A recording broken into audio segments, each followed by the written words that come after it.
Hello and welcome to another modelling video. This is Alan from the mokanaman at YouTube with another kit review which was quickly assembled and painted during my Japan trip, the 72nd Zoid Gun Sniper old school motorized model.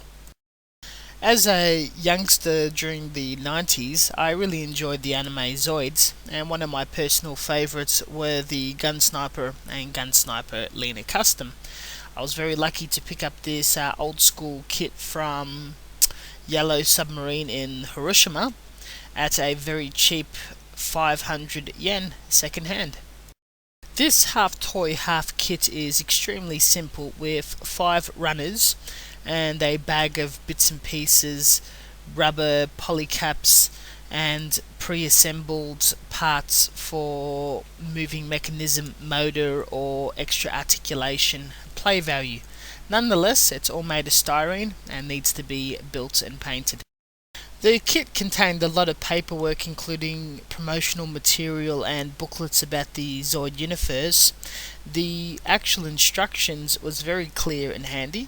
I extremely like the parts that were relevant being connected to the kit being coloured to highlight its attention, and very quick and fluid to read at a first time glance.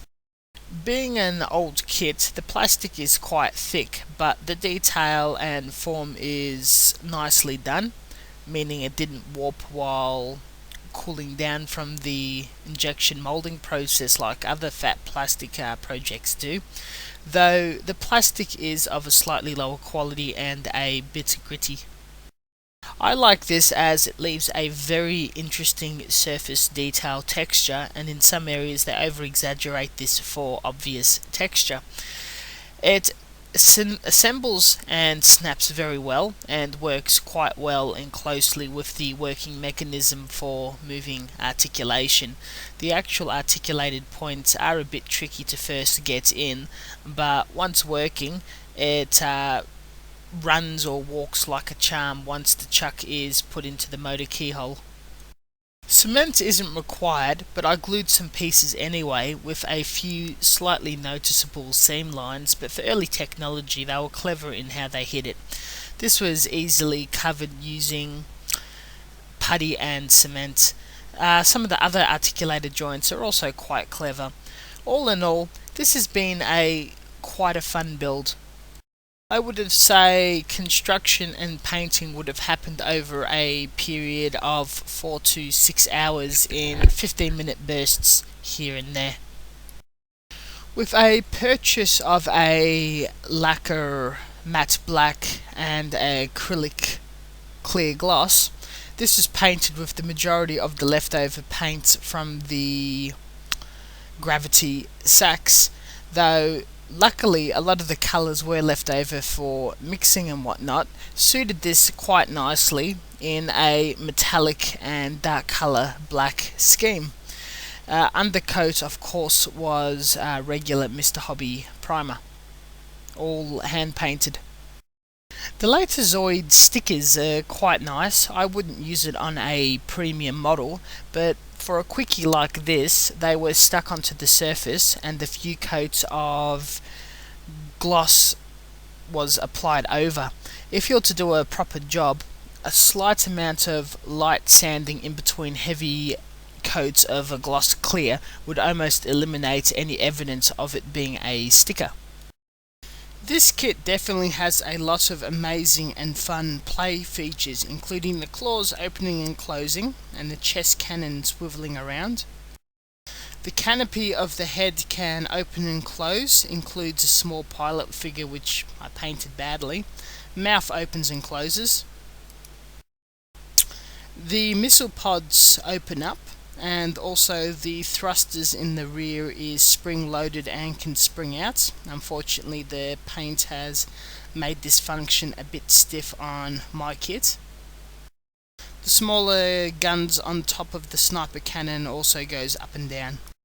Now the most trippiest part, this cannon missile looking thing on the back is detachable and fits in the keyhole of this side, which is fairly well hidden in my opinion. After half a dozen twists, it supposedly walks a fair distance with its unusually webbed feet. Sadly, the tension in my little motor has broken, and this poor guy can't walk anymore, either from old age or maybe the paint gunking things up, which I doubt. I was as careful as possible, but these smaller motor kits are a bit flimsy. As a blast from the past and a toy, absolutely love this thing. No serious business modelling elements out of it. The stickers are cool, the little orange polycaps which you can't recolour are cool. Sadly, as a detailed model kit, it does look exactly like that, a toy.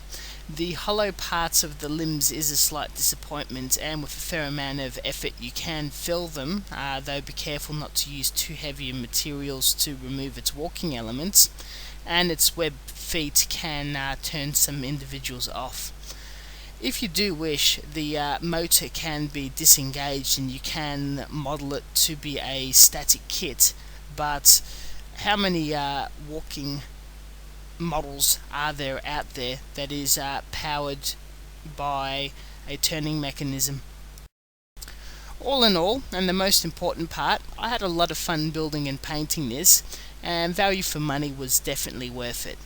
Extremely sadly, these guys aren't available anymore and can fetch a very hefty price on the internet. It's up to you if you wish to hunt them down or not, but it is a community out there. Thank you very much for watching, and until next time.